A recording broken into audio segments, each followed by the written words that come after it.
Irmãos, Deus me revelou esses dias atrás que o pior lugar de dar testemunho é dentro de casa. Eu não tinha tentado para isso. Eu não tinha tentado, irmãos. Eu confesso, irmão, 37 anos no Evangelho, eu não tinha atentado para a liberdade que nós temos dentro da nossa casa com os nossos. E nós olhamos assim, achando que é uma parte, uma peça que eu posso jogar no chão. Não.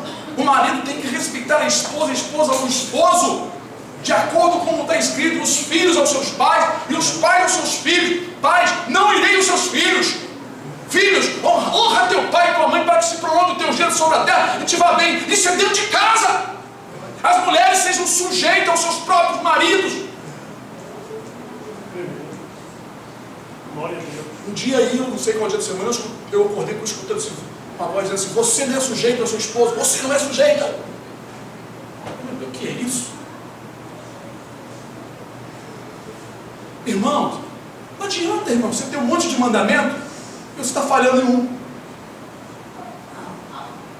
O que está escrito? Que aquele que é culpado dos outros, transgrediu um dos mandamentos é culpado dos outros. O Senhor quer perfeição. Ah, mas perfeito é só Jesus. Problema. Ele disse: ser perfeito como eu sou perfeito. Ser santo como eu sou santo. Glória a Deus. Basta o discípulo ser igual ao seu mestre. Glória a Deus. Posso todas as coisas. Se Ele me diz isso e me fortalece e me dá a graça, eu posso. Amém. Eu só não posso se Ele não me der. Como eu vou poder fazer uma coisa se o Senhor for comigo? Mas Ele diz assim: serei contigo todos os dias. Eu estarei contigo. Então eu posso. Você pode. Todos podemos. O que Deus quer é que nós sejamos livres desse sentimento maligno que o diabo controla, irmão. O inimigo, ele é assim. Tanta gente culpa o diabo, mas a culpa é do diabo? Não. É da própria pessoa. Hoje uma pessoa que não é cristã, creio que não é, estava numa padaria. Eu estava esperando o pão para trazer hoje de manhã para a faxina aqui, os irmãos, e nós da faxina. Aí alguém disse assim: peixe? O fulano de tal comprou a caixa de peixe pagando R$16 ao quilo. Deve vender por uns 20 e tantos reais o quilo. Mas tá fácil não, peixe agora. Aí eu me liguei que era tal da semana. Aí conversa vai, conversa vem, eu não estou nem aí, eu não estou nem afim de andar no assunto. Mas aí alguém fica falando e olhando para mim. Aí a pessoa fala, está lá no jornal e olha assim para mim, né? E outro balcão também dá uma olhada para mim. Eu falei: estão querendo.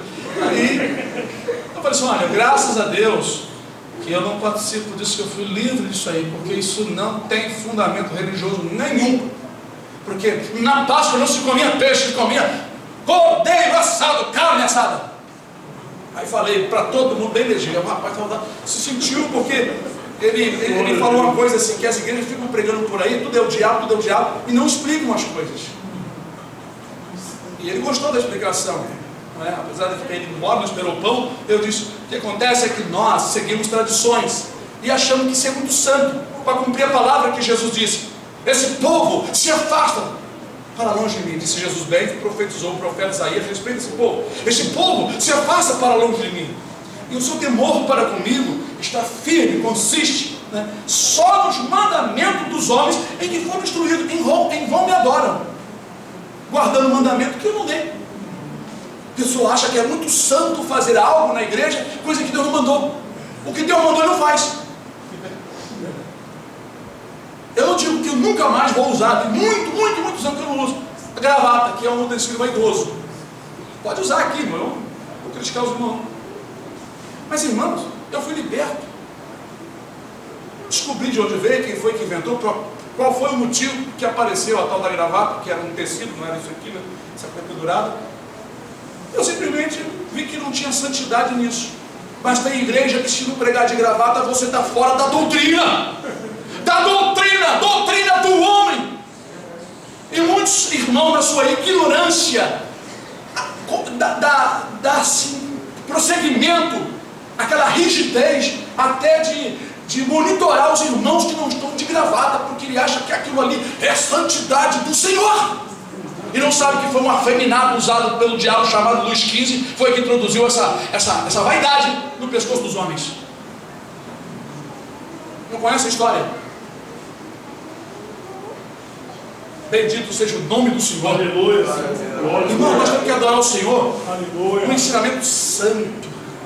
E com amor, não adianta ter medo. Não podemos ter medo de Deus. O pregador, por mais que seja como eu, pregue com veemência. Irmão, você não pode sair com medo, você tem que amar. Tudo bem, ter medo de ir para o inferno é uma coisa que temos que respeitar. Mas Deus é amor. Ele quer que nós o amemos e amar os irmãos. Eu não prego para condenar ninguém, irmãos. Já teve gente na internet que falou isso: pastor, o senhor pega duro, mas dá para ver que o senhor fala com amor. Eu chorei quando eu li aquele comentário, porque são poucos que detectam isso. Será que estão vivendo como Hitler? Eu prego por amor. Se eu vou bater com a vara, se Deus manda, por causa do amor. O amor não folga com as coisas erradas, jamais, mas folga com as coisas corretas, com a justiça. Nós amamos. E quando falamos com veemência, porque nós não queremos que fique ninguém aqui, que continue dando bom testemunho. Amém, Senhor. Glória a Deus. Deus não é Deus de mortos, mas de vivos. Deus não é Deus de mundo, mas de santo. Aleluia. Glória a Deus. Ele só recebe nós por Pai, como Pai, e tratando nós como filhos, se verdadeiramente o poder de Jesus Cristo estiver agindo em nós, nos modificando de escravo do pecado, controlado pelo diabo, para filhos de Deus. Mas cuidado com a liberdade. Essa fase do estudo é o cuidado para nós não sermos envolvidos novamente. Como diz Pedro. Zé Araújo gostava muito, acho que ele gosta ainda, né? 1 Pedro, capítulo 2. Quando eu conheci o irmão Zé Araújo, ele sempre citava isso. Com medo de voltar para trás também, né? 1 Pedro, capítulo 2, versículo 15, versículo 16.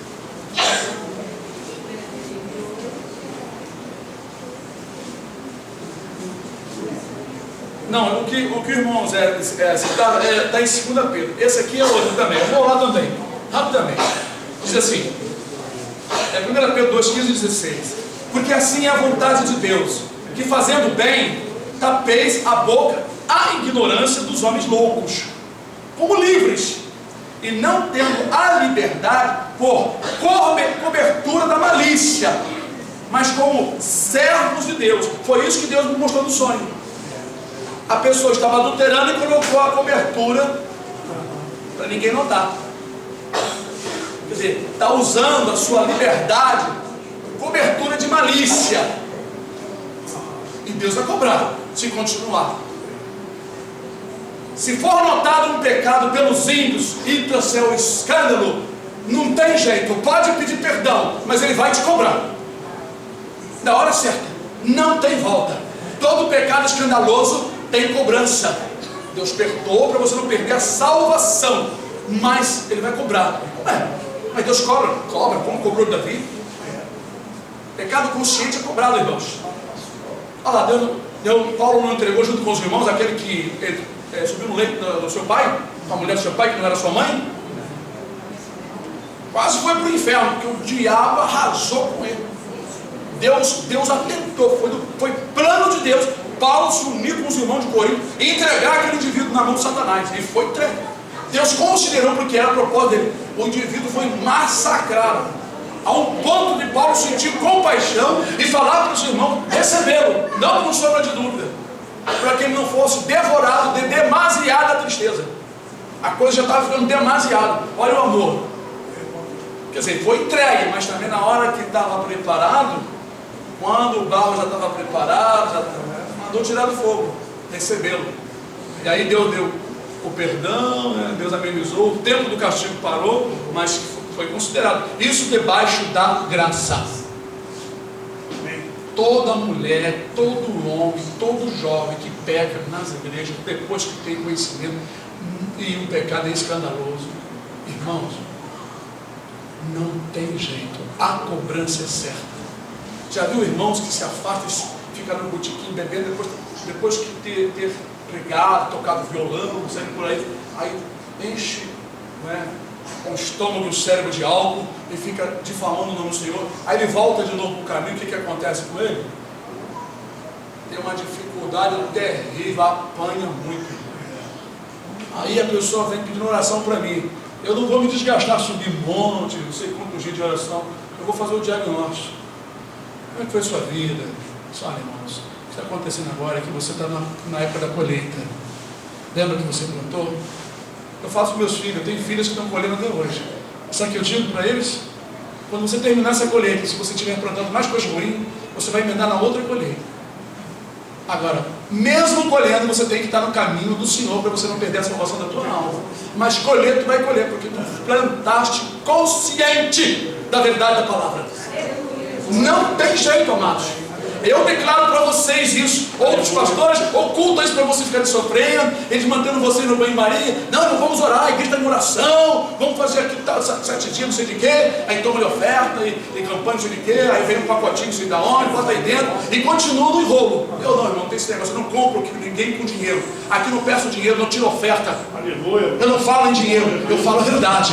Quer ser livre? Tenha coragem de vir aqui e ouvir a palavra. Porque você vai sair livre por Cristo, pela palavra. Você vai conhecer a arma, você vai usá-la e o Satanás não poderá te afetar, mas porque você está conhecendo a verdade. Amém, Senhor. E quando você conhece a verdade, você tem uma arma poderosa, uma espada de 2 fios na tua mão. Aleluia. Glória. E Satanás, quando vê a espada, a palavra nua na tua mão, ele treme. Ele treme, porque ele sabe que você conhece as estratégias dele. Aleluia. Mas quando você começa a vacilar, eu conheço um monte de passagem, eu conheço a Bíblia de capa a capa. Infelizmente, você só conhece, mas ela não está, a espada não está na tua mão. A espada só está na mão de guerreiros. Aquele que usa a palavra contra si mesmo. Aquele que realmente combate, usa a palavra para combater o erro na sua própria vida. Esse sim está com a espada de Deus. Aleluia! Glória. Não tem a passagem que diz: ai daqueles que preservam a sua espada do sangue.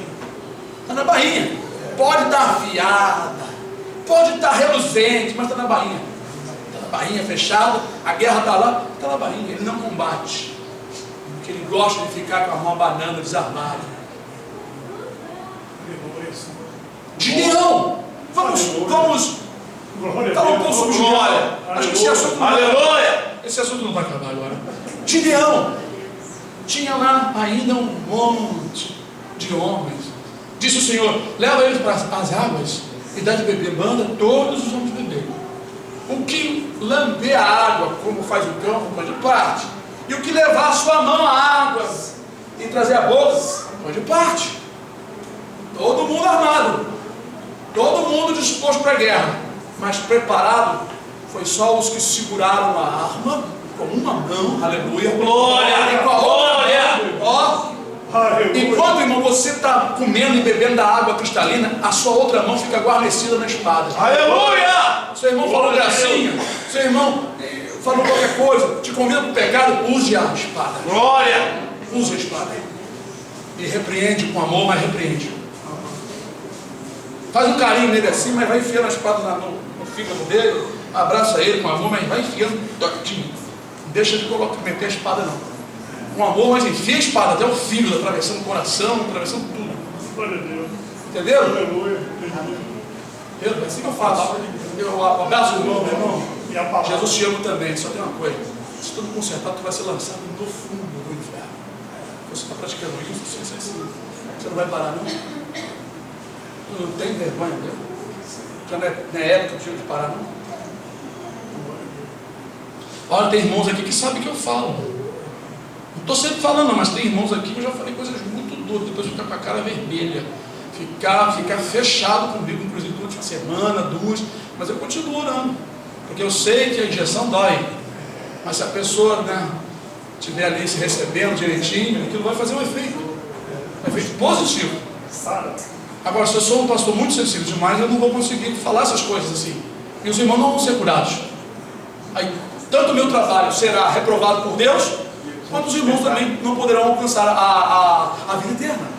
Irmãos, é um jogo tão terrível, você não imagina. Se Deus quisesse abrir a mente, os olhos espirituais de vocês, e vocês vissem o combate, a guerra dos demônios, dentro do lar da gente, no trabalho de vocês, aqui na igreja, em qualquer lugar, e os anjos batalhando por causa de vocês estarão tremendo. A coisa é reída, você não tem ideia. Não tem ideia. Um varão judeu que é ortodoxo, que não acreditava em Jesus, ele começou a se envolver com o espiritismo, e ele acreditou que podia falar com os mortos podia falar com os vivos. Essa mentira que tem por aí, que os demônios têm enganado as próprias almas. Então aconteceu com ele que deu um infarto fulminante.